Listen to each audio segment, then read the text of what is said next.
You and your criminal crew pull off high-stakes heists by playing cooperative poker without talking, bluffing, or ideally getting arrested in The Gang. And today we'll be teaching you how to play The Gang, game designed by John Cooper and Corey Heath and published by Thames and Cosmos. And hi everyone, it's Stella. And Tarrant, welcome to Meeple University. And hey, if you enjoyed this video after watching, like, subscribe and comments, you know what to do. Alright, now let's get to the classroom. The Gang is a cooperative form of Texas Hold'em poker. Unlike standard poker, where you're trying to keep your cards secret and bluff your way to the most money, in The Gang you'll be using a series of limited communications and gradually revealed information, aiming to get to the point where the team can correctly discern who has the highest and lowest poker hand. The team will win rounds by correctly discerning the order of poker hands among the players. Since you've decided to play The Gang, you're probably already somewhat familiar with Texas Hold'em poker. So, I'll go only very quickly through the basics of that game. To start a hand of Texas Hold'em, a standard 52 card deck is shuffled and 2 cards are dealt face down to each player. Players look at these cards secretly. They are called their pocket cards. At this point, there'll be rounds of betting. This is followed by the flop. 3 cards are dealt face up from the top of the deck to the middle of the table. And again, at this point, there'll be a round of betting. Next is the turn, a 4th card dealt face up, and another round of betting. Finally, a 5th face-up card called the river, 1 more round of betting, and the hand is resolved. To resolve, all players flip their pocket cards face up, and each player determines the highest ranking 5-card hand they can make from their 2 pocket cards and the 5 community cards, which is based on this hand ranking chart common to almost all forms of poker. So this would be a full house with 3 9s and 2 10s. This would be 2 pair, kings and 9s. This would be a straight 9, 10, jack, queen, king. And this would be a pair of 9s with an ace. The player with the highest hand would win the money that all other players had bet. A round of The Gang follows the same progression, but instead of betting, players will silently communicate using these chips, trying to correctly discern the final relative ranking of the player's hands. Winning a hand means correctly discerning the final relative rankings of all players' hands. So, to play a standalone round of The Gang, shuffle the 52 cards and take the 4 stacks of chips. Each stack of chips has a dark and light side, use the light side, and has a chip in each number between 1 and 6. Use only the numbers corresponding to your player count. Lay out the white chips in the center of the table and then deal 2 pocket cards to each player. Look at your own cards, but do not show them to any other player. Now move to the round of communication, and this is silent communication. If you think you have a strong hand, then you want to take a chip with a lot of stars. If you think you have a weak hand, you want to take a chip with very few stars. This phase resolves simultaneously, and during this step you are allowed to take a chip from the middle of the table, take a chip from another player, or return your chip to the center of the table. You cannot pass a chip to another player. Your only options are take from the middle, take from another player, or return to the middle. You may never have 2 chips in front of yourself. If you're holding a chip, you cannot take another. You are allowed to take and return chips to the middle to demonstrate uncertainty. For example, if I thought I had maybe the lowest or second lowest hand, I could do something like this.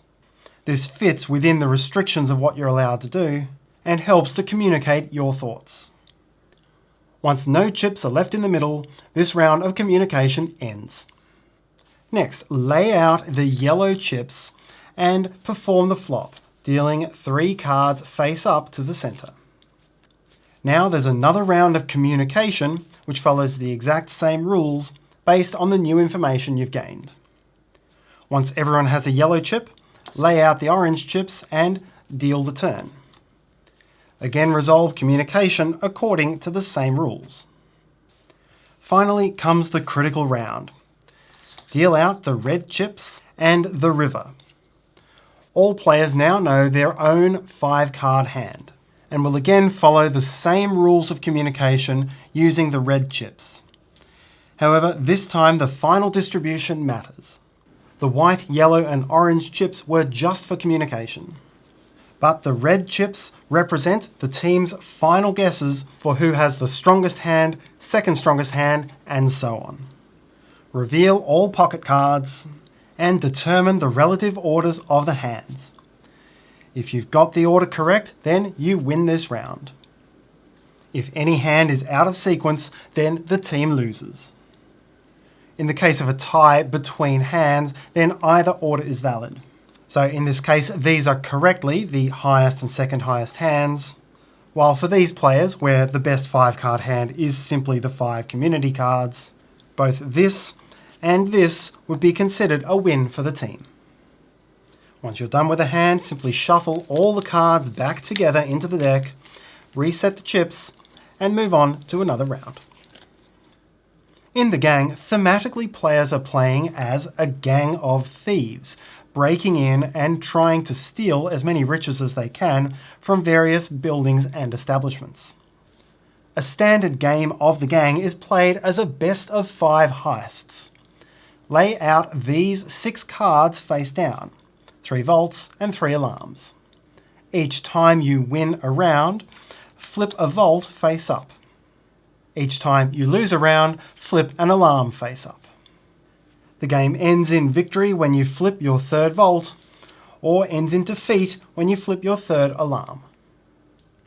You can also add variability to the game and mix up the difficulty by using the challenge cards and specialist cards.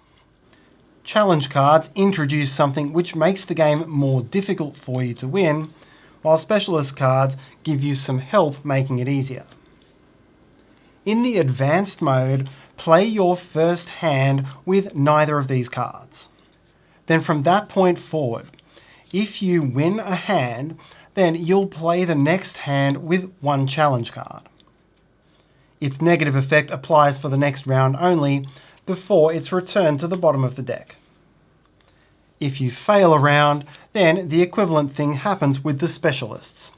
Flip the top card and this will give you a positive effect which can apply throughout the next round only. Continue playing rounds with either 1 challenge or 1 specialist, again until you've either opened 3 vaults or triggered 3 alarms. In professional mode, remove challenge card number 1, quick access.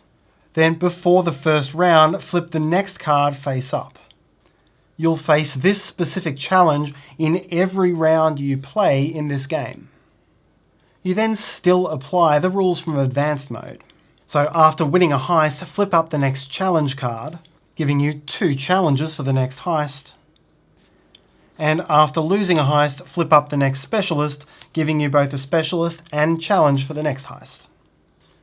In Master Thief mode, you again don't use quick access and deal 2 challenges face up from the very start.